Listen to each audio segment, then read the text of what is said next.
sommes en retard. Lampe Falla.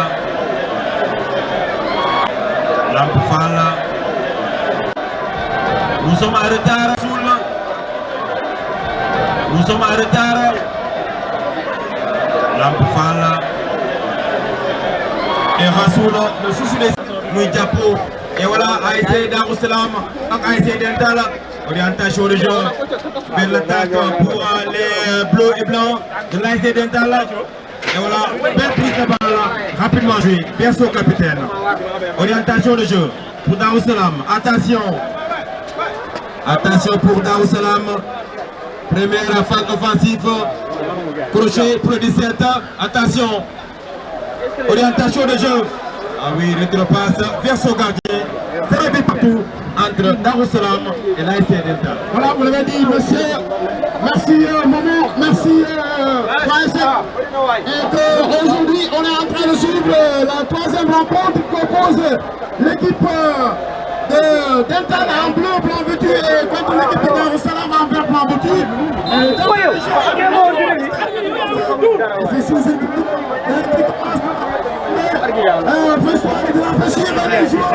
Certainement ils vont se donner pour le moment tout ce qui vient de notre rencontre entre les deux ASC et c'est une obligation de victoire pour l'équipe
Alors c'est ça, donc c'est un ballon pour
Le meilleur joueur pour le moment de AS Dentala. Pourquoi pas de cette zone très technique en tour. Encore deux buts partout entre Darou Salam et l'AS Dentala. Ouais, ils vont voir 5 ans. Le match va commencer, le mauvais confirmé. Darou Salam, défaite la woon. Qui a ramené un parole, Darou Salam, victoire le venir. Mais pour les gens, c'est notre contrôle au point de vue.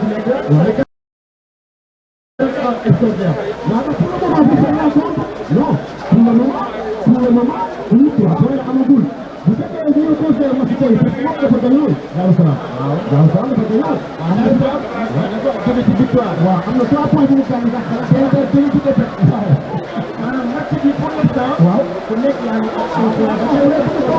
bu conseillé match tey bi.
arbitre bi nee na dafa mel ni Darou Salam moo ko moom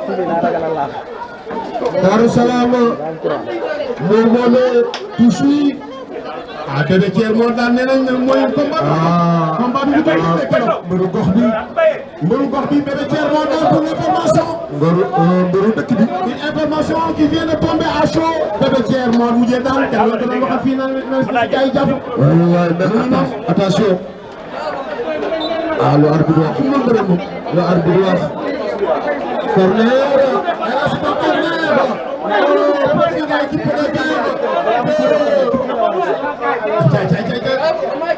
qui va passer à quelques secondes mais ça c'est pas fini. Oui, ballon mal négocié, c'est sorti. Une touche au profit de l'équipe des Bleus de l'État. Le ministre Graine, mais sûrement les deux équipes continuent à doubler le jeu. Maintenant on est à la 19e, presque 40e minute, presque 20e minute de jeu. Non, pour moi, encore. Darou Salam encore. Attention, attention,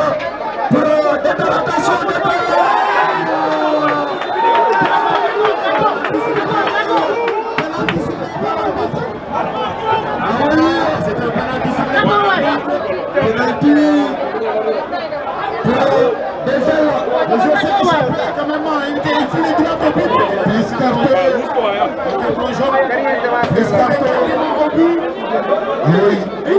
touché, le gardien, l'arbitre n'a pas hésité à désigner le point de penalty. Penalty, sifflé pour Darou Salam. Sifflé à la 20e minute de jeu dans cette partie. Le bénéfice de l'équipe de Dental. Le bénéfice de l'équipe de Dental.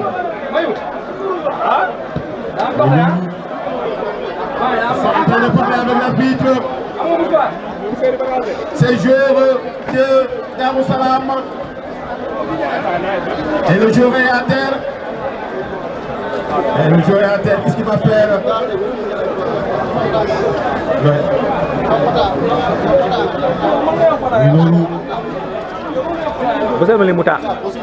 On va voir qu'est-ce que ça va donner.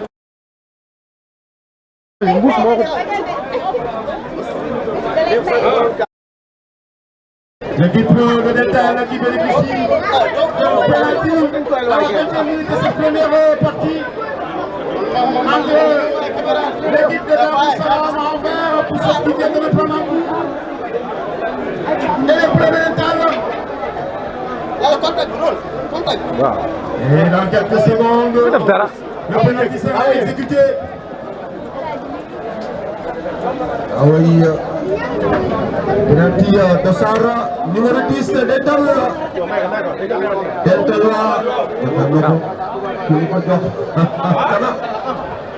ah oui, corner. Penalty oui pour Dental. Goal bi mi ngi wax ak arbitre baa ngi wax ak goal bi. nee na ko taxawaay bu jub. waaw si ligne bi avant ligne bi boo génnee. avant bal bi ñëw da koy retiré waat. ah oui. jox ko ay consignes yu leer. waaw lu leer la ko wax. mooy règlement bi. même jour bi mi ngi wax ak moom. waaye waaw xam naa ne règlement daal. règlement dafa sew. règlement sew la de. encore attention. penalty pour Dental Dasara numéro 2.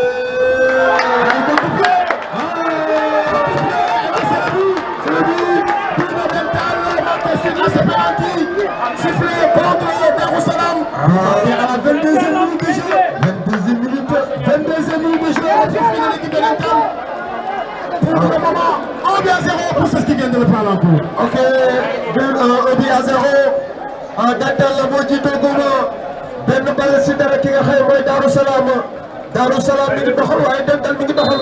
ndax ñaari équipe yi kenn ku si nekk soxla nga ndam waaye Dental sëkkatal na ko waaye toujours encore arbitre bi nee na indil bal bi sama kaw la dal.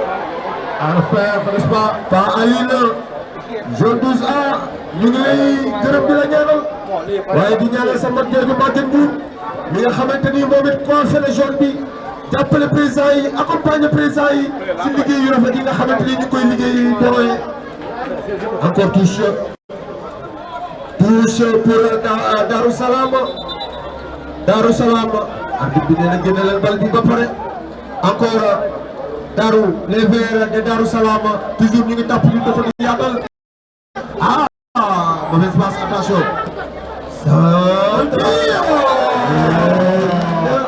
On dit pas dangereux qui passe à quelques encablures de la barre du poteau de sport de l'équipe de Dental. C'est pas il veut répondre. L'équipe de l'ensemble peut répondre coûte que coûte. Parce que s'il en plus, il doit l'espace, cette équipe doit répondre coûte que coûte par un autre but aussi. Ils sont en train d'essayer les buts de Dental. Attention à cette défense de Dental. Pour Darou Salam, attention. Ah oui, toujours poussé. Encore Darou Salam. Ah oui, il y a dans le jubi. Darou Salam. Attention, le portier là. Mais doy, c'est-à-dire li ma bëgg a wax moom mooy que Darou Salam fi mu toll nii mi ngi si temps fort mi ngi si zone. ki nga xam mooy Dental doon ko dugal na ko waaye Darou Salam dafa am taxawaay boo xam ne taxawaay bu baax. Il n'y a pas de domination. Il n'y a pas de domination entre les équipes. Chaque team n'est en train de dominer son jeu, de contrer les vérités venant du temps adverse. C'est ça. Donc chaque équipe est en train de jouer tellement pour y avoir beaucoup de dominer pour la machine. qui m'ont donné une domination. Mais c'est le penalty. Le penalty contre l'État d'Al-Salam, voilà qui les a pris au dépourvu, c'est ça, mais dans le jeu, donc ils sont en train de répondre coup par coup à cette équipe de Dental. Oui, c'est une faute, estime l'arbitre, il peut te pousser sur le joueur de Dental, mais tout à l'heure on a assisté à quelques, n'est-ce pas, velléités venant de l'équipe de Dar-es-Salam qui veut n'est-ce pas, revenir au score, c'est pareil avec les défenseurs de Dental. Oui, qui se relève, ce numéro 7 de l'équipe Dental. Et là, on va suivre ce coup franc. Au milieu de terrain. 0 but, 0 but marqué par Dental, ce penalty à la 22e minute de jeu. Tête de la défense, la balle va sortir en touche. Touche pour Dental. Encore les bleus de Dental. De sa numéro 20. Oui, qui continue à progresser. Lentement mais sûrement. Changement. Il y a un changement. Qu'est-ce qui se passe? C'est trop tôt. Certainement, il y a un jeu. Le Dar-es-Salam. Le Dar-es-Salam.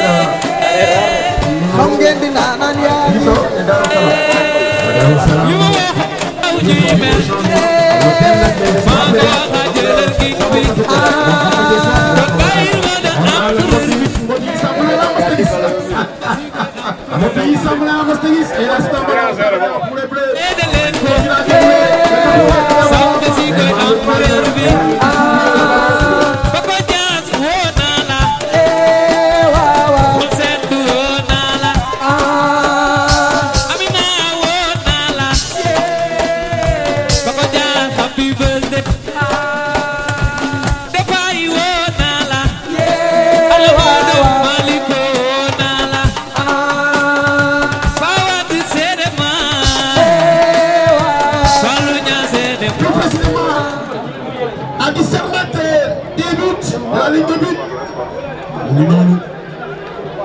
À 17 mètres de la ligne de but,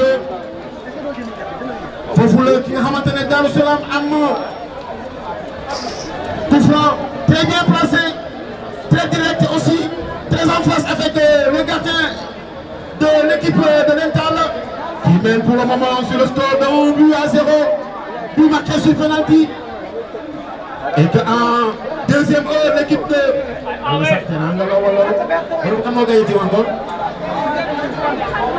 Nantangue, voilà, Nantangue qui gagne, n'est-ce pas, sur le score de 2 buts à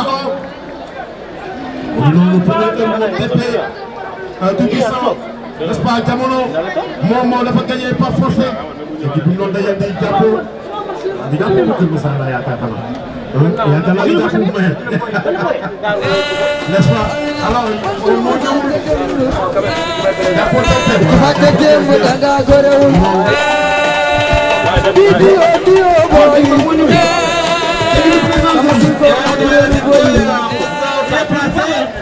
pour les meilleurs blancs de l'ASC Nantangue pour faire trembler les filets de l'ASC Dental.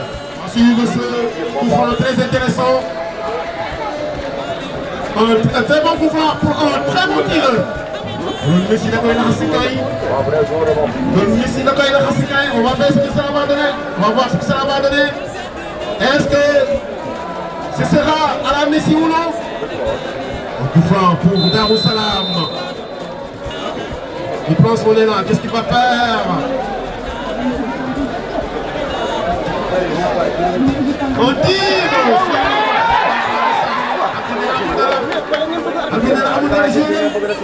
Qu'est-ce qu'il fait? Ouais, il y a une petite poussée sur le joueur de Dental. Il y a une petite poussée sur le joueur. Rapidement joué pour qui là-bas de l'autre du côté gauche. Le numéro 7, qu'est-ce qu'il va faire?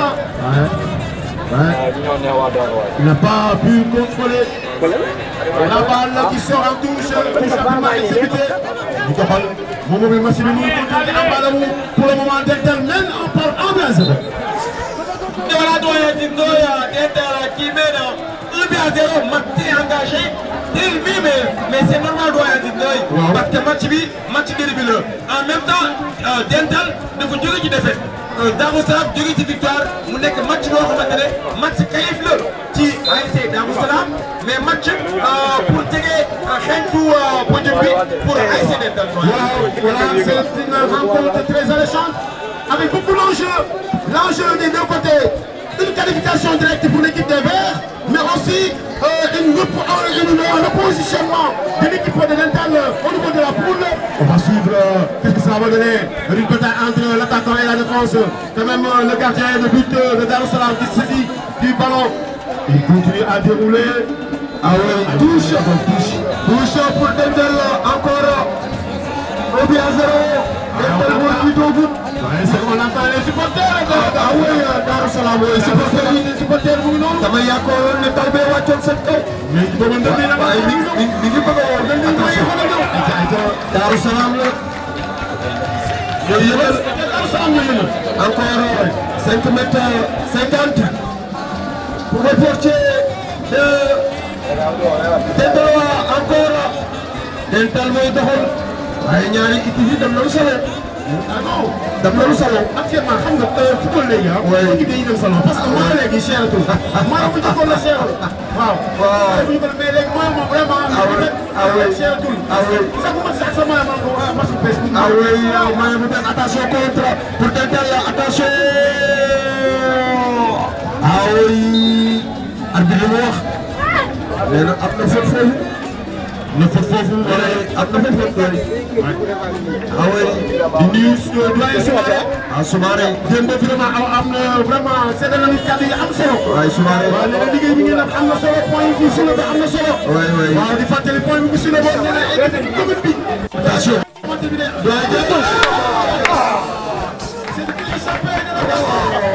de l'équipe de Dental. Une frappe qui passe au-dessus de la barre transversale. Encore. Attention à cette alerte de cette équipe de Dental qui parfois procède par des contre-attaques et essaie d'endormir son adversaire pour procéder à la contre-attaque. Encore Darou Salam. Darou Salam mi ngi koy yaatal capitaine bi 244 de capitaine de Darou Salam. yóbbuwaat na ko si góol. góol baa ngi jéem a yaatal dégagement ballon. mauvais dégagement. À la mauvaise dégagement. Oui. Pour mais président Thierno Diallo ñu ngi koy nuyu. ñi nga xamante ni ñoom ñoo ñëw di ay kilifa ci stade municipal bu Niakoulrab bi. Encore. centre. Ça ne va rien donner. On ne va pas inquiéter le gardien de but.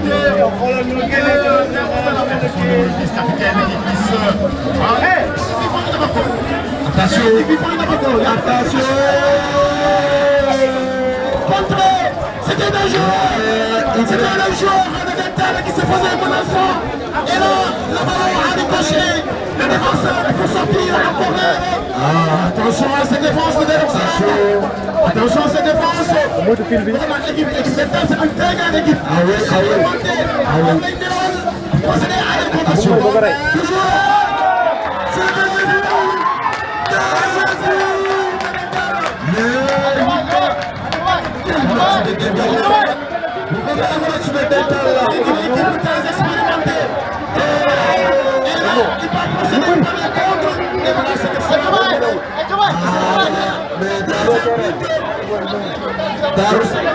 Deuxième but signé par Dental à la 33e minute de jeu. 33e minute de jeu. Nous les 2-0 d'espoir pour l'équipe de Dental en 33 minutes de jeu. Ah oui, 33 minutes de jeu. Dental dugal na ñaari bal ki nga xam mooy Darou Salam. ñaari bal si dara fi mu toll nii la Dental jiitu. Attention 33e minute de jeu si diggante ñaari équipe yi. Encore touche pour Dental là. Et la Dental qui vient d'inscrire son deuxième but. Il a deuxième but. Espoir, oui, allez, Darou Salam di nga woon si jeu. non, si je me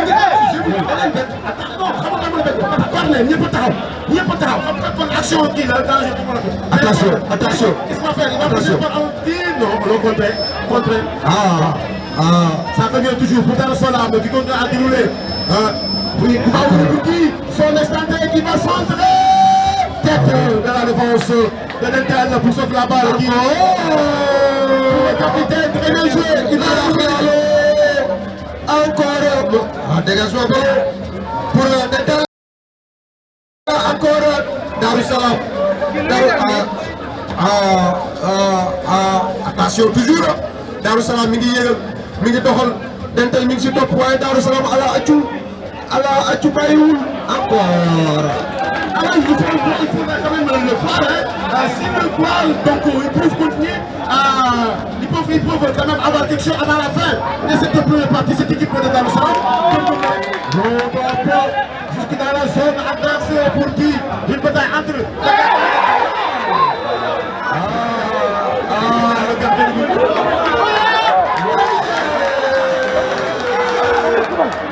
Le carton rouge de portier de Darussalam oui.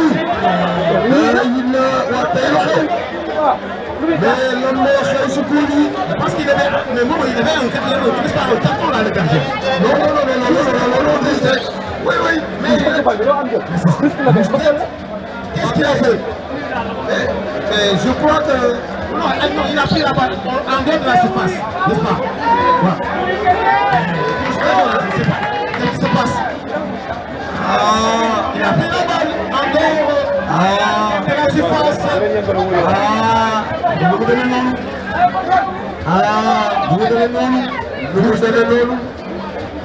On ne sait pas. Oui, un carton rouge. Le portier de Darussalam. Ah oui, c'est difficile, les choses commencent à se compliquer. Même deuxième heure, puis il est demandé. Deuxième heure, le portier, puis il est obligé. Mu génn waaye li ma doon wax sànq fekk na fi doyen. waaw dafa di góolu sànq bi. oui bi mu ko bougé ak 5 minutes la ñu football ñu rouge ko. waaye dafa génn nag dem yoonam accompagner collègue am kii ko bousculé ko ñu ko dugal nga doxal. loolu day wan jour yi ni leen carton rouge bu ñëwee du violence la ñuy def du ñu jooy du ñu xuloon ñu saaga arbitre loolu dina tax PV yi ñuy bind pour jéem la sanctionner. mën na am mu oyof mais ñoom doyen c'est damay laaj ko mooy bi ngeen rouge le gardien. oui si la équipe naataange dugal ou bien dugaloon na avant. non si la dugal 0-0 woon. après la dugal oui. waaw donc bu paree foofu xëy na mën nañu wax ne peut-être tellement dafa na leen désavantagé. bien sûr mais man li ma fekkee deuxième partie bi wala c'est une équipe quand même bu Médina vraiment bu gën a teg ba même sax dugal la wàññi li nga xamante ne mooy biti donc carton li ma mën a waxee démb naan mën nga am joueur bu nga xam ne monastère benn njëriñ du ko fa am mais ñu am lu rouge la te rouge nga xamante ne bii équipe bi dina am taxawaay bu am solo. ah oui bu franc la. ay na gardien dañuy may ñu changement de gardien. ah oui waaw. j'espère que du doon joueur comme l'autre jour. ah oui benn jour benn joueur moo ñëw dugg jël place am. waaw boobu apixi la woon. waaw. oui apixi la woon. waaw moom moo remplacé woon le gardien. un joueur de champ. Neymar la woon. quand même oui Neymar. quand même qui a fait un très bon match le jour-là.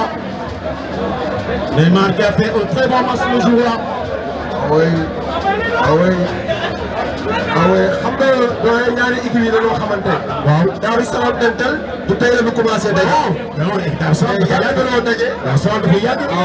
Dental aussi bien vrai que c'est l'équipe la plus ancienne de la zone 12A. l'équipe la plus titulaire de la zone 12A.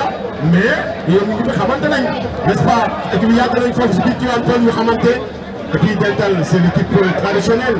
c'est le ab Dental ni boo xoolee dafay mel ni comme Lakaly au niveau de Niakhar dafay mel ni comme Djoubo mel ni donc ce sont les équipes traditionnelles dafay mel ni Apixi au niveau de la cité Safko c'est ça day mel ni Darussalam aussi au niveau de la cité Darussalam donc nous ce sont les équipes mères de la localité et qui ont enfanté toutes les équipes yoo xamante ni ñoo ñëw juddu di leen titiller di leen teg mbagg et là c'est très normal. C'est l'évolution du football qui le vaut. Et voilà, doyen, c'est la révolution de la football. 2-0, plus carton rouge pour le portier de l'ASC Darussalam. Attention, coup franc très dangereux pour Mamla Koufal de l'ASC Dental. Oui, coup franc très dangereux. les choses se compliquent pour l'équipe de Dar es Salaam au moment où ils étaient de pousser, n'est-ce pas, d'aller chercher quand même l'égalisation. Ils ont reçu ce coup de foudre quand même avec le but avec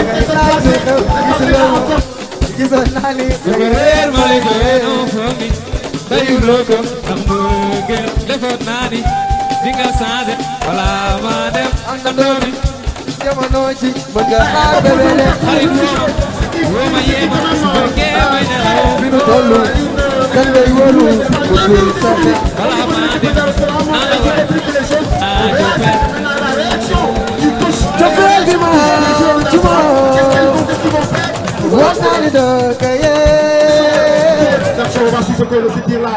Oh, au-dessus de la barre transversale et qui ne donne rien.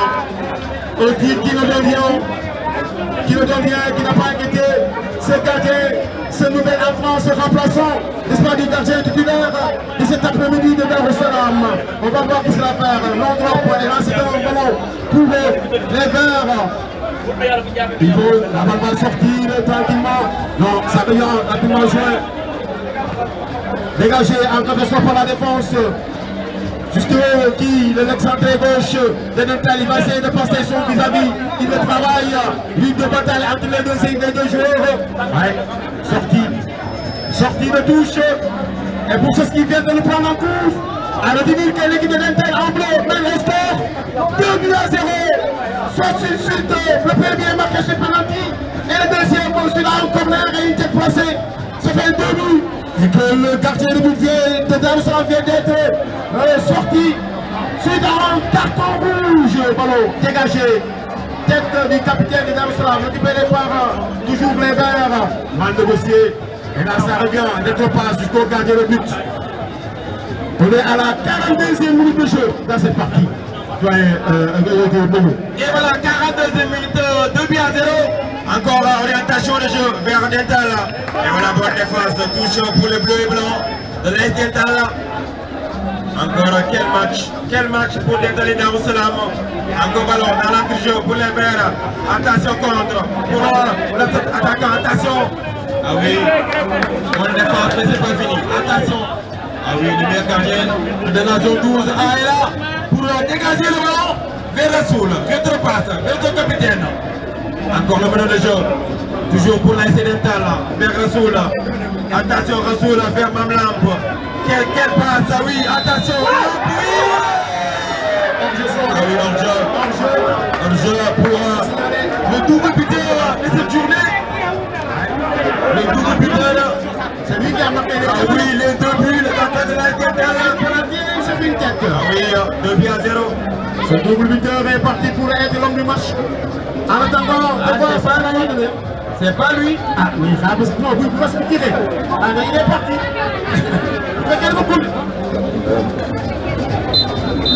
C'est pas lui. Mais est-ce que c'est lui qui a marqué le penalty? On le met pour le double. Vous le penalty.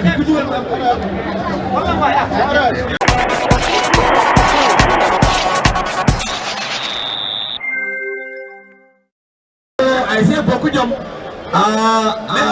C'est beaucoup d'hommes Dental. Oui, encore moment ñu ñëw si deuxième mi-temps bi si diggante Dar es Salaam ak ki nga xamante ni mooy Dental waaye Dental mooy jiitoogul ñaari bal si dara.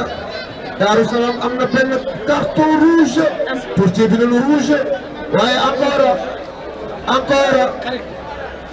Dar es Salaam voilà Dar es Salaam mi ngi yaatal mi ngi doxal di yaatal encore ballon pour le Verts.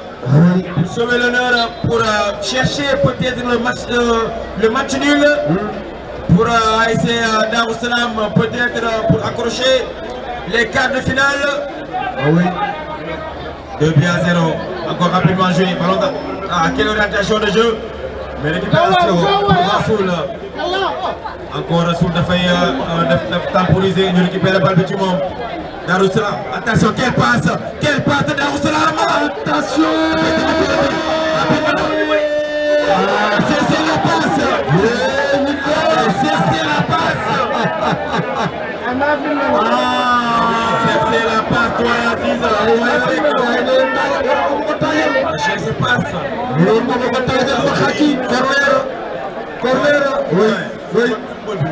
ah oui tekki nga góol bi ñetti défenseur daw lañ dugg ci biir file yi da nga def retiré ñu def plan du pied kër gi fees. encore corner Darou Salam. attention repoussé par ASC Dental. ah oui deuxième ballon pour le buteur. ah oui li nga def baaxul du noonu. encore attention récupération pour qui? ah Darou Salam. ah oui quel match Darou Salam ñëw na benn deuxième mi-temps. attention gardien là. oui la garde le ballon en version numéro 10. attention Darou Salam. ah oui bonne défense. ah oui bonne défense. dégagement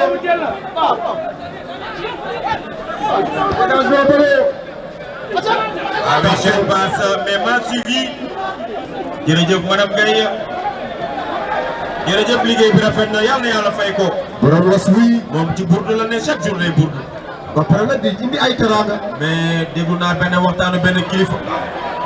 di indi ay teranga. ah Riscarto. ah oui. oui carton mérité. Carton. ah oui. Le dossard numéro 6. bien arbitré pour l'arbitre central. Pour le moment, il gère le match entre Darou Salam et l'ASC Dental. C'est le derby. Le derby de la poule pour Dental et Darou Salam. 2-0 pour les verts et les bleus de Rassoul. Le chouchou des supporters. Rétro passe. Attention, demi-ballon. La réponse pour les verts de l'ASC Darou Salam. Darou Salam muy ci match bi. mais Momo xam nga li ma la bëgg a wax mooy gis nga équipe da ngay mature. équipe da ngay mature. xoolal Darou Salam nan dem si occasion bi ba pare au jeu li tax ma ne la équipe da ngay mature da ngay pare si côté yëpp tey soo xoolee Darou Salam am na carton rouge est-ce que mi ngi dund rouge est-ce que sentir nga ni mi ngi dund rouge bi léegi dafa jaayu jël na défense am yëpp yóbbu si kaw donte mën nañ ko waaye dafa jaayu lii laa doon fàtte ne la équipe bu la mënee même pour xool rouge bi da ngay dem jaayu ndax da nga am loo bëgg tey Darou Salam mi ngi nii yéege na bal bi ma ngay sonal ki nga xam mooy défenseur Dental te mën na am nag attention mu am bii. et voilà waxoon naa la avant-hier ne la carton rouge état d'esprit la waxoon naa la ne la carton rouge état d'esprit la équipe buy jël carton rouge di tiit di paniquer di xalaat pour nga ñëw ci match day jafe. voilà carton rouge foog nga am get ot nekk ci match bi xam ne parfois nga jur doom mu yara dal. waxoon naa ko démb. c'est la même chose doyen Adine Ndoye. donc mu woo ko ka jur doom mu décédé di yara dal wala ñàkk jur doom bi yara dal jur doom mu ne léegi tekkuwul dara mooy yara dal et de là cette équipe de Darou Salam même si elle joue en infériorité numérique mais ça se sent pas au niveau du jeu elle se donne à fond c'est le but qui manque. C'est le but qui tarde à venir, le but quand même libérateur, le but qui va ouvrir le compteur de cet après-midi du côté de Darou Salam. C'est ce qui manque. Mais s'ils continuent à jouer comme ça, ils peuvent espérer avoir quelque chose. Ils peuvent espérer avoir quelque chose.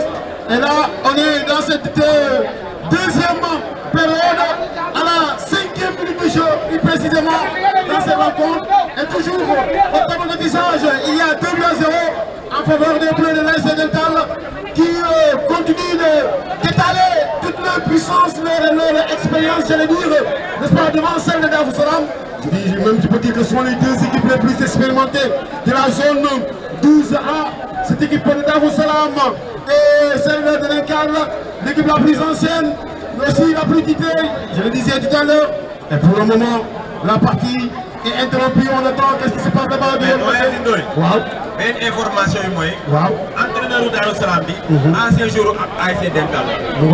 entraîneur Darou Salam bii. ancien jour ASC Dental. ancien jour xam nga Dental c'est l'équipe mère de Tivaouane.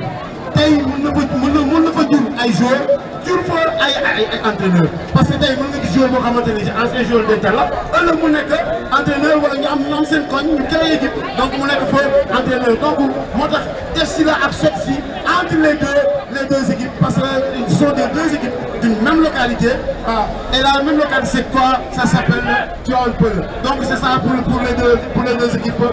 Merci rapidement joué pour l'ASC Dental, orientation de jeu. Encore peut-être la contre. Qu'est-ce qu'il est bien joué? Bonne défense pour le puissant défenseur de l'ASC Dental. Il y a tout dans le qui fait le bob. Orienté Balbi. Capitaine Bayer. Mon ñaari capitaine l'attaque. Attention, il n'y a pas de hors-jeu pour Maman Fall. Bonne défense pour l'ASC Darussalam. La défense de l'ASC Darussalam qui est en train de répondre vigoureusement contre les attaques de Dental. Et là, toujours de l'autre côté, ça se bataille ferme entre les deux équipes. Qu'est-ce qui va se passer entre les deux au niveau de la ligne de touche? Ah oui, entre les deux formations, chaque équipe de son côté en train de bataille ferme pour ne pas sortir avec cette défaite.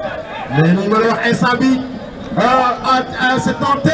L'équipe Dental à la part belle. Il compte dans son escarcelle 3 points. Darussalam aussi dans son escarcelle 3 points. Je rappelle que lors de sa sortie dernière, elle avait gagné n'est-ce pas? Donc ce qui fait 3 points pour Darussalam. Et jusqu'à présent, et 3 points pour Dental. Contre-attaque, qu'est-ce que va faire la défense qui va essayer de résister? Va résister. Non. Ça revient pour eux. Voilà, rétro-passe pour Dental. Mais doyen Zindoy. Waaw. Ma joxal la benn information. Waxal. Entraîneur bi nga xamante ne mooy entraîneur Dental. jël na 10 coupes. 10 coupes si Dental. Non non moom ci carrière am jël na 10 coupes. si carrière am jël na 10 coupes. jël na 2 coupes en tant que joueur. Waaw. jël na jël 8 coupes en tant que coach. Malika jël benn coupe ci Dental muy 10 coupes. Muy 10 coupes. Donc cela veut dire que lui c'est un entraîneur expérimenté. Ah oui. C'est un entraîneur expérimenté bokkul ak entraîneur yi ñuy foog nii rek naka entraîneur équipe bi comme genre Abdoulaye Ba yooyu naka gars yi for ko naka gars yi. ah bàyyi sama ndigaay. comme genre Abdoulaye Ba yooyu naka bàyyi gars sama ndigaay doyen Zindoy. nga xam ne football la gars yi mais mu naan ma baa bi. Et voilà Hamidou mon ami. mais Hamidou maa bi ma sol démb photo wu ci mu ngi toj dëkk bi. maa bi démb dama dem salon. ñoo déggoo. ñoo déggoo li ngeen ma desal xam ngeen ko. Ségi mu Ndiaye la. xam ngeen ma xam. Ségi mu Ndiaye moo la ko jox. sama équipe bu Ndiaye ñoo ma ko jox. na ni. mayal loolu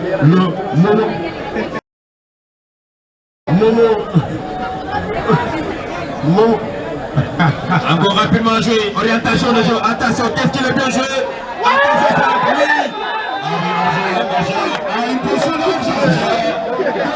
l'attaquant qui voulait sortir directement, mais il a trouvé, n'est-ce pas, le filet de l'arbitre qui a cité une position de hors-jeu. Mais c'est un ballon qui a été rapidement exécuté d'un camp à l'autre, qui part directement dans la défense de Dental, qui mène le score pour le moment 2-0. ñi nga xamante ne ñoo ñëw mal dégagé. Alors pour Rassoul, le chouchou des supporters de l'ASC Dental, rétropasse. Attention centre. Oui, un crochet, double crochet. Bonne défense pour le capitaine de l'ASC Darussalam. Attention Larlalo. Orientation de jeu. Oui, contre pour le capitaine de l'ASC Darussalam. Attention, oui, contre. Crochet. Louis 9. Ça fait wàññeeku. Day jaar ci digg terrain bi. Attention, quelle passe mal négocié doyen Zindoy. Oui, c'est mal négocié. Ce sont des actions qu'il faudra quand même amener avec lucidité, les gérer avec lucidité. Si l'équipe de Darussalam sont venus à bout de cette équipe de Dental, il faut qu'ils soient rapides dans les transmissions, n'est-ce pas, et plus lucides quand même dans les tirs vers le but. Et maintenant, parfois, procéder par des contre-attaques non organisées. Attention, quel match moyen. Attention contre. Ah oui, bonne défense. Rétro-passe, orientation de jeu. Attention contre. Ah oui, quel retour pour le défenseur de l'ASC Dental. Crochet. Dans l'autre côté pour Rassoul. Attention. Quel dégagement pour le capitaine. Pour le défenseur qui avait ses dangers. Grâce au ballon pour la défense de Dental. Contrôle doyen Zindoy. Très bon Contrôle, oui. Quel joueur, quel numéro. Quel match doyen Sec. Merci, quel match entre Darou Salam ak ki nga xamante ni mooy Dental moo jiitu waaye Darou Salam mi ngi teg bal bi di football fi mu toll nii score bi la bëgg a wàññi waaye Dental mayu ko Dental mi ngi taxaw sëkkatal ko moom it encore coup franc pour dossard numéro 5 attention encore repoussé dégagement ballon pour les Bleus waaye toujours Darou Salam encore dégagement ballon encore repoussé Dentalois les Dentalois Il y a rien du tout comme Al-Khadi. Nangolo Waspi.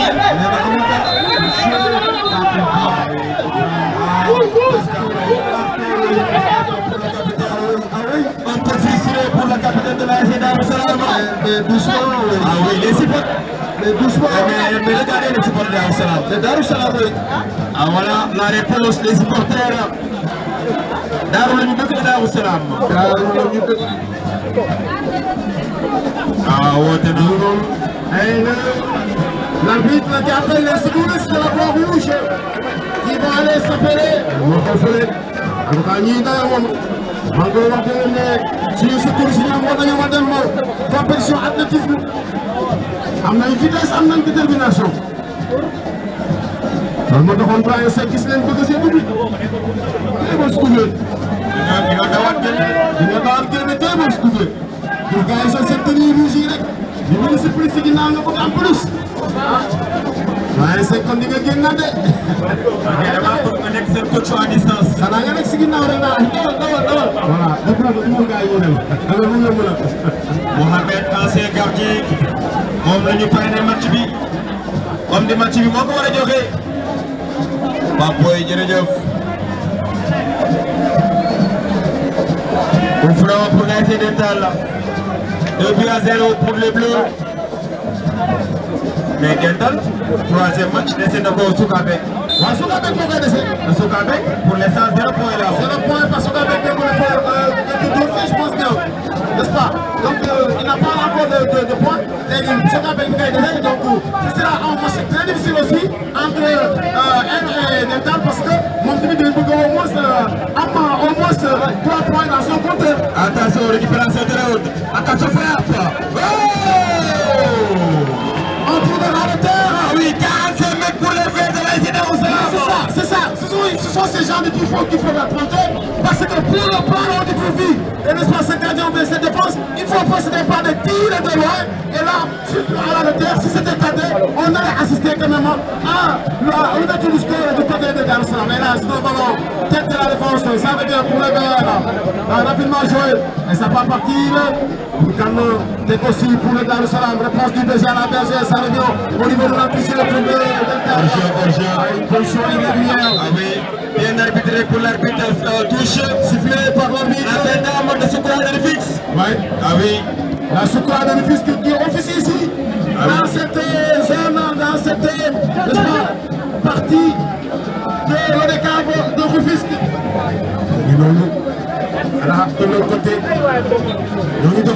les joueurs de Darou Salam qui poussent jusqu'au dernier retranchement. La défense de Dental qui continue aussi à résister bon an mal an pour sortir les ballons.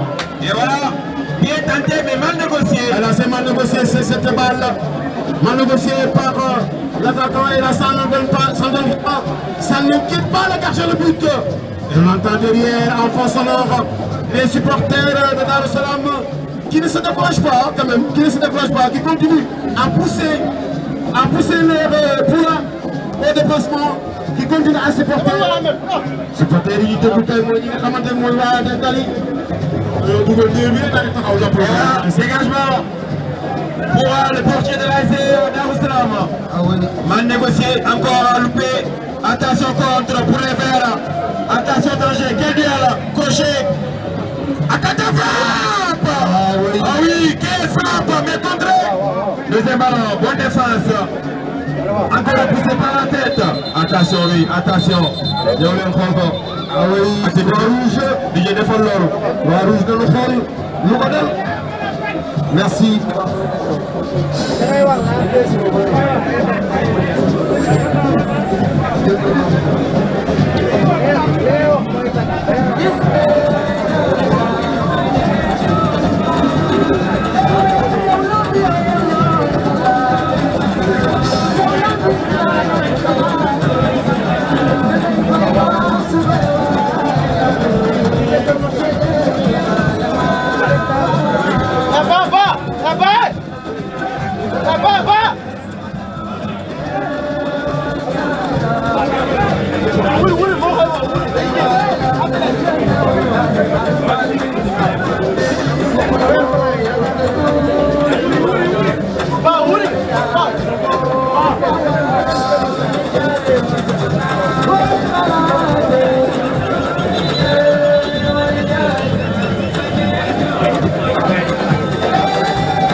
dégagement bi dafa fort bal bi daanaka dugg na si ñax yi kon naa ñu doxal la si diggante ñaari équipe yi waaye dental la bu ñu fàttali moo jiitoogu ñaar ci dara waaye Darou Salam moom it ala accu bàyyiwul mais Darou Salam mënul bàyyi parce que match bi pour nga doye njëkk a dugal moo am gën a préciser moo am mais match bi boo xool ci procession de balle bi lépp 50-50 la. 50-50 li Darou Salam di andi moom la dental di andi mais dental daf ko boole ak efficacité doyen Seck.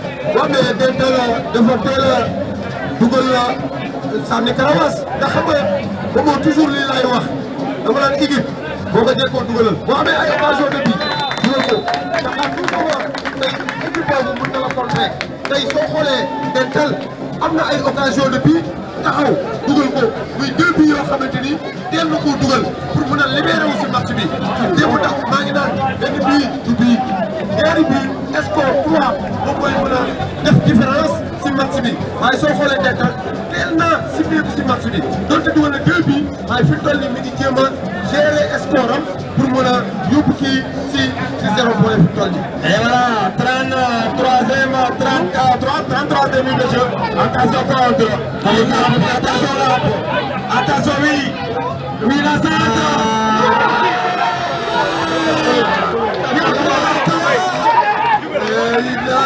Il y a quoi de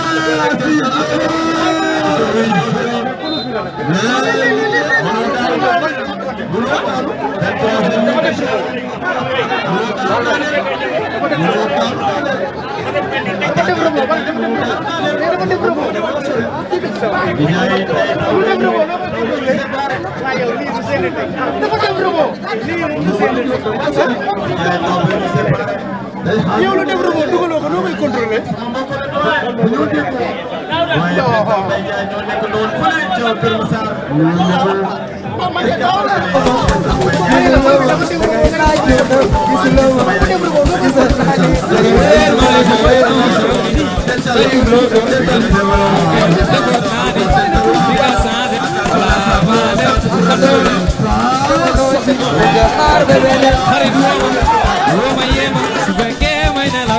tollu kan ngay wolu ku dul sa xel bala ma dem na la wax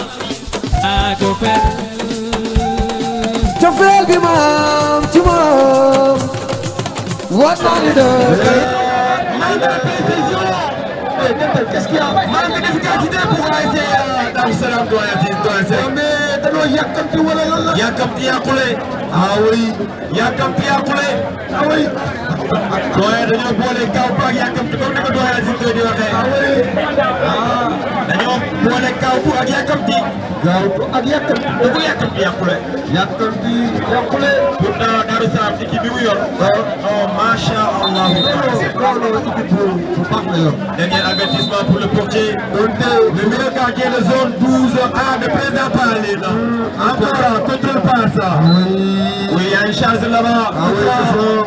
Coup franc pour Darou Salam. Le capitaine de l'ASC Coup franc pour Darou Salam. qui jeune le premier relance de l'ASC Darou Salam. waaye Momo.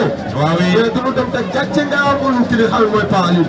waaw mais Paline xamoon naa ne bisam nii lay mel. 4e journée. parce que jikkoom la. ah oui. man da nga ne 4e man 6e laay wax. ah oui. parce que ci final la coupe la jógee. ndeysaan. demaat ci final interjaune ci Seydou Ba. ñëwaat tey ci 4 journées yi nga xamante ne moo topp ci ay journée félicitations doyen. Félicitations président Paline. mais félicitations le coordinateur général monsieur Dieng de zone 12B. ah oui. le président Demba Sow. le président Niane. le président Maguette Ndour. le président des présidents président Maguette Ndour. ah oui waa ji borom xorom si. ak bi mi ñëw nañu. waaw. Penda. Attention, mauvaise passe. Récupération toujours. Alors contré. Écarté le danger. Alors pour le capitaine. Ensuite pour le contrôle. Encore, il gère le tempo. Récupération pour le capitaine de l'ASC Darou Salam. Coup franc, oui, coup franc. Quel match doit être? Quel match Momo. Doyen, c'est petit gagnon. Ah oui, merci beaucoup. C'est petit gagnon. Doyen, c'est invitation. Doyen, cher, bi message na ma ne ma invitation c'est que talibé Cheikh pare na. Ah ouais. Attention, quelle déviation. Cheikh Moustapha. mais faut nga féliciter ñeneen ñi. mais moom lii ma Cheikh bi. Cheikh bi jàmbaar Cheikh Moustapha. From Darou Salam. Attention contre toujours. Ah oui, le gardien là. Il a lancé le ballon. mais bu ma dama gis ne deuxième gardien yi fi mu toll nii góol yi deuxième góol yi dañoo nekk si match yi seen match yi. waaw mais parce que équipe yi il y a eu 2 gardiens meilleurs gardiens la ñu indi ci équipe yi. xam nga li daloon ASC ñoo déggoo année bii passée. waay ñoo déggoo dafa jël carton rouge. waay dental waa Darou Salam waa. ah oui.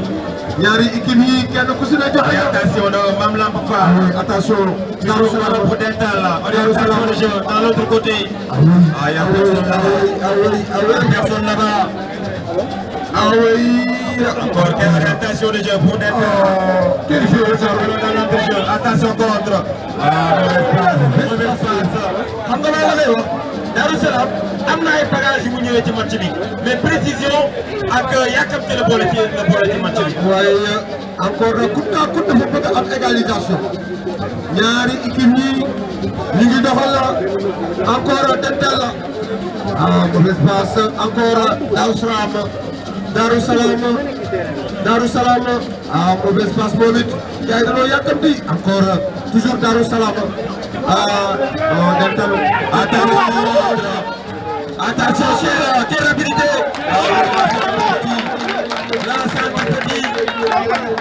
L'enceinte petit pour faire tuer le match. Pour faire KO Darou Salam. Voilà pour Darou, à négocier. Encore touche.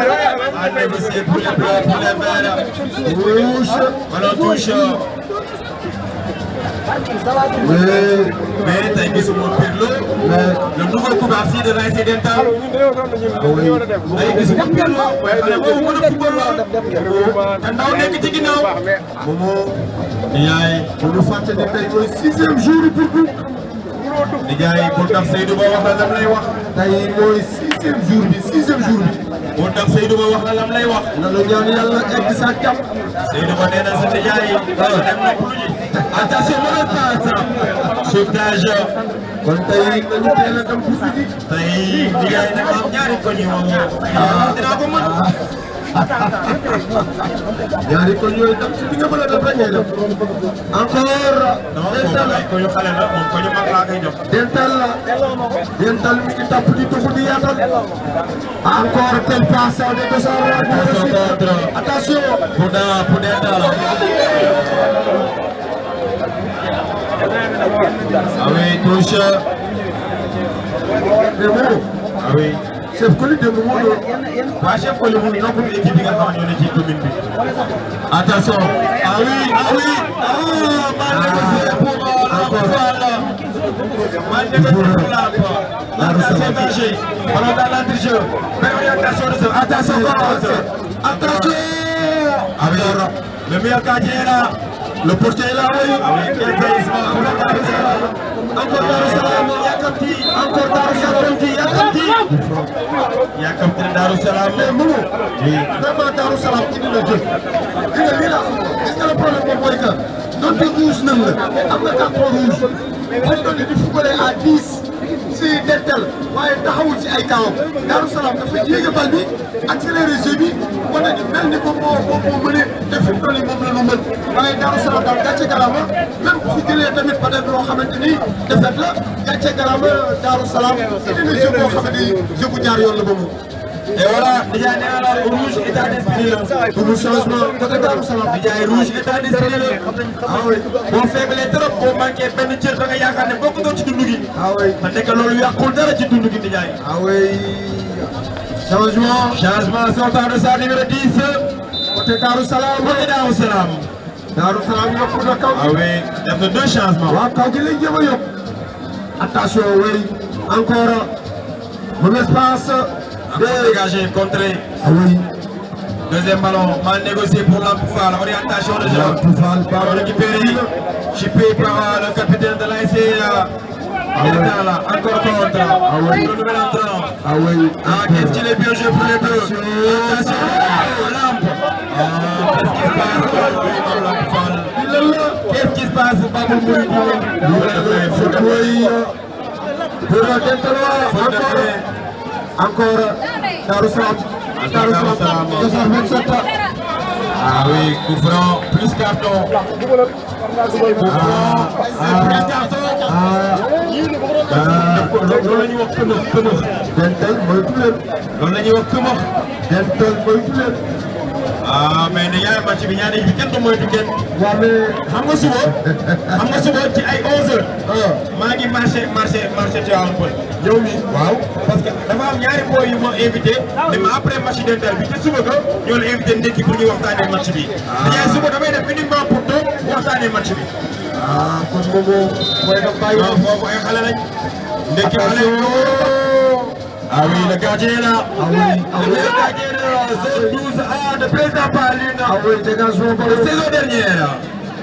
Encore. Ah oui, la réponse. Oui, la réponse pour le coach de l'ASC Darou Salam.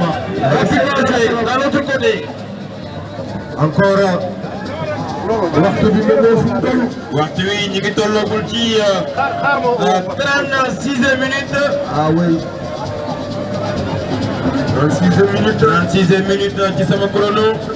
mais bu 35e minute merci. 35 c'est chrono. ci sama chrono mais bu arbitre bi moo gën a valable. waaw moom it téye na chrono. moom mooy animateur match bi. encore dégagement ballon. dégagement. bonne défense. Darou Salam. Deuxième ballon récupéré pour l'attaquant de l'ASC Darou Salam.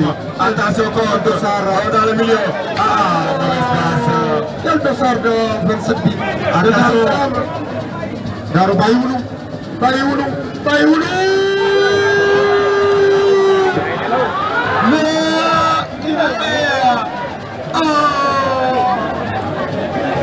Mais quel match de Darou Salam. Quel match de Darou Salam. Encore Darou Salam mi ngi pousse pour am égalisation. waaye ki nga xamante ni mooy dental la may ko dara fi toll nii. encore dégagement. wala passe la. touche Pape Thiam miir ma. ma ne ko doon na bàyyam wala nuur na bàyyam. Pape Thiam doon na bàyyam. nuur na ko doon na ko wala nuur na ko. Pape Thiam doon na bàyyam. Pape Thiam maa ngi lay jaajëfal. Pape Thiam doon na sa bàyyi defal la sa bàyyi daan def. sa liggéey bu am solo bi ngay liggéey. ah jaune doon na bàyyam. jaune douze ah kontaan nañu si yéen. mais nag Pape Thiam Seydi bi li mu am defe tey métti na ma. loolu tuddee ko Pape Thiam. waaye Pape Thiam dégagement. encore. Ndiaye Pape Thiam wax na ko la de. encore. le Ndiaye kenn mënul dem bàyyi sa kër. pour tey là encore. boo xoolee Mayel ni mu mel nga xam ne Mayel du dem bàyyi këram. Mayel ko. déedéet Ndiaye Mayel fu muy jógee nii. Mayel am na kër lakkale. encore. arbitre nee na coup franc. Darou Salam. non vraiment Darou Salam am nañ mérite ci match bi. mais coordination entre militaires yi ak attaquants yi moo des. coordination moo des.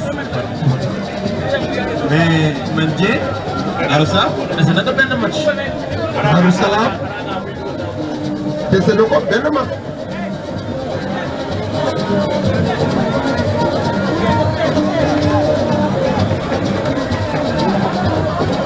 Voilà. On est à la 35e minute de jeu dans cette partie. Et que toujours l'équipe de Dental mène au score 2-0, malgré quand même quelques échauffourées de l'équipe de Darou Salam qui continue à pousser, passer devant la défense adverse, mais des actions qui ne sont pas réalisées. Des actions rondement amenées, mais pas du tout concrétisées. C'est la finition qui manque toujours du côté de l'équipe de Darou Salam. Même s'il faut un beau jeu, ce qui reste toujours, c'est la concrétisation de l'action. Et là, au niveau du milieu de terrain, une bataille entre... Ouais, c'est une faute sur le joueur de Darou Salam. C'est l'arbitre, c'est qui donne l'opportunité à ces dernières très loin au niveau de la défense adverse. Et que là-bas, c'est la défense qui va dégager, qui va sortir ce danger. Dental qui file directement, lentement vers la victoire. Même si on sait que les canons ne sont pas encore totalement cuites. Il reste quelques minutes à jouer dans cette partie. On est à la 39e minute de jeu. 39e minute de jeu. Il ne reste que quelques minutes à jouer. On verra ce que ça va donner entre Darussalam et Dental. Deux équipes très expérimentées avec un avantage sur le bleu de Dental.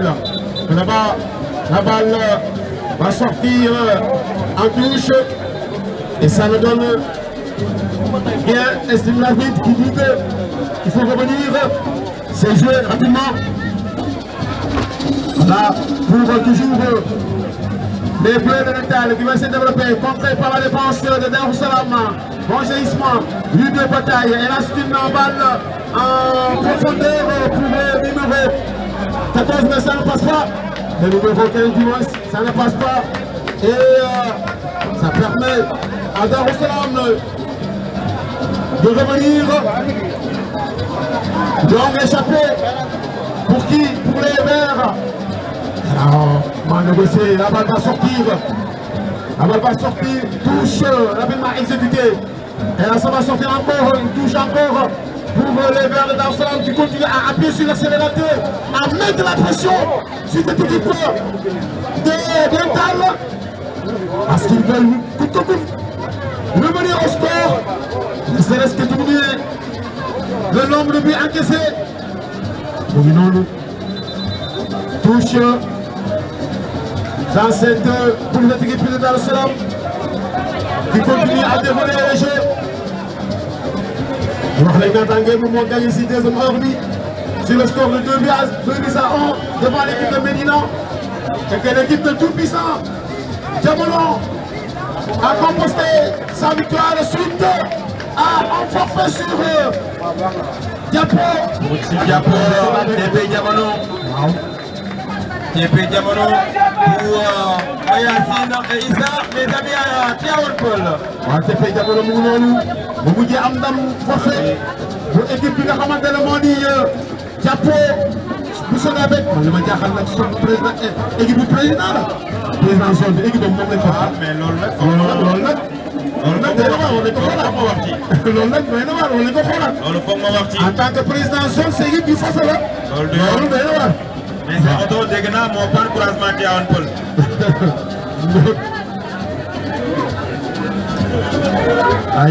De l'autre côté, entre toujours Darussalam et Dental, une passe, une retour lumineuse, une passe lumineuse pour le vétéran gauche qui va essayer de chercher un partenaire qui t'empêche un petit peu de poids. Oui. Bon jaillissement, Conté, et c'est Darussalam, il va continuer de dérouler. Conté toujours par la défense de Dental, réponse toujours du BG à la bergère. Il confond les vitesses et précipitation. Attention, c'est le gardien. C'est le gardien de but qui jaillit pour arrêter. L'équipe d'Arsenal qui continue à dérouler. On ne sent pas qu'ils soient en vérité numérique. Et pourtant, ils ont occupé d'un carton rouge lors de la première période. Le carton vide a été expulsé, n'est-ce pas? Mais pourtant, ça ne se sent pas. Ça ne se sent pas. Ici, dans cette rencontre, l'équipe de Darussalam qui continue à acculer la défense de Dental. Dental qui est en train de gérer cette avance. Allez, c'est un carton jaune. Carton jaune pour le portier Dental. Il a donné hier, il a lancé le bal de la famille, il a pris. Meilleur gardien de saison passée. Le meilleur gardien de la saison passée. Un bon gardien va le développer. Ça fait partie du mouvement de l'État. Ça revient au niveau de l'entrée pour Darussalam. Une ouverture pour l'excentré. Il va essayer de travailler son visage. Ah oui. Il a trop gardé la balle. Après le Gaou, qui a besoin de marquer. Tape pour les hommes comme vous le côté. Et ici le latéral avec l'attaquant qui vont en découdre. Toujours 2 buts à 0. Plus de quelques minutes à jouer. On est à la 43e minute. 43e, 44 précisément dans cette partie. Toujours les deux équipes continuent à dérouler. Le jeu et le ballon qui sort. C'est le ballon qui sort. Pour faire tirer, rapidement jouer. Et ça va partir. Au niveau de bon jaillissement.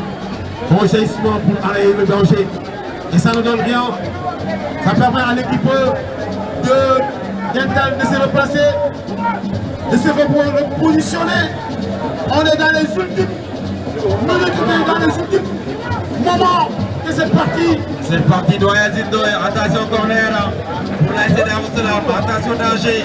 Corner bien tiré, repoussé par la tête. Attention contre. Ah oui, mal négocié. On a chippé une touche pour la SC Dental. Qui compromet de ses précipitations, cette équipe de Darussalam. Qui joue, mais pas d'efficacité. C'était un jeu stérile, ce jeu de Darussalam. Un jeu stérile mais qui n'a pas encore produit grand chose. C'est la simplicité, les Darois.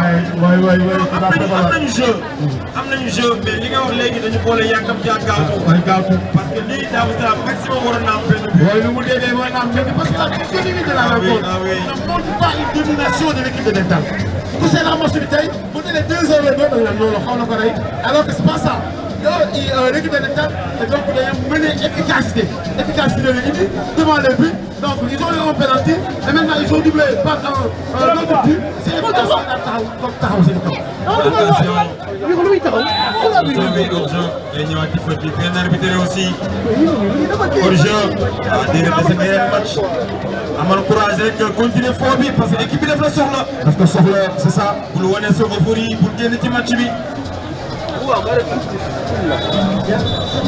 Donc, arbitre en arrière, un ballon du football. 2 buts à 0 pour les bleus et blancs.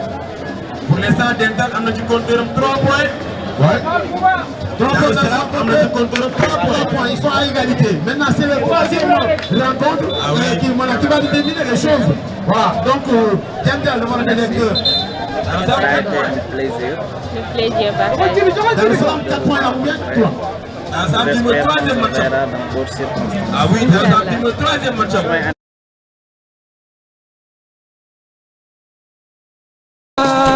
ngay dem gisoo ma gisuloo ma dangay laaj lu xew gisuloo ma gisoo naa ni dangay réer ma li ko yéenoo foog ni dayuloo ko ndax mbëggeel defoon naa ni di nga changé wala ma dem àndandoo bi jamono ji mën nga xaar bébé ne xarit woo ma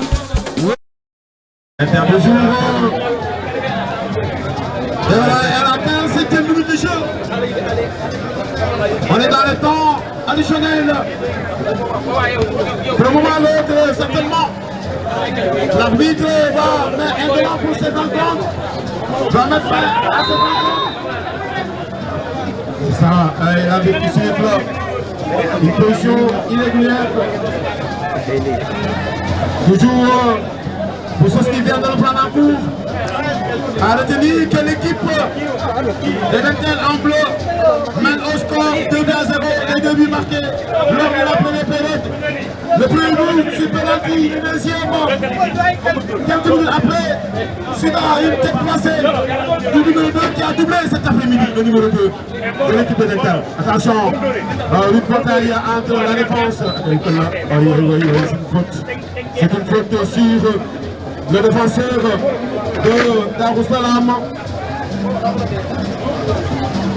Il fait une passe. Il y aura des pas.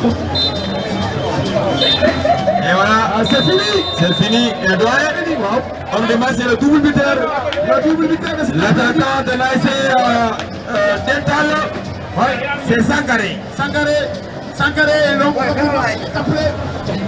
appelé.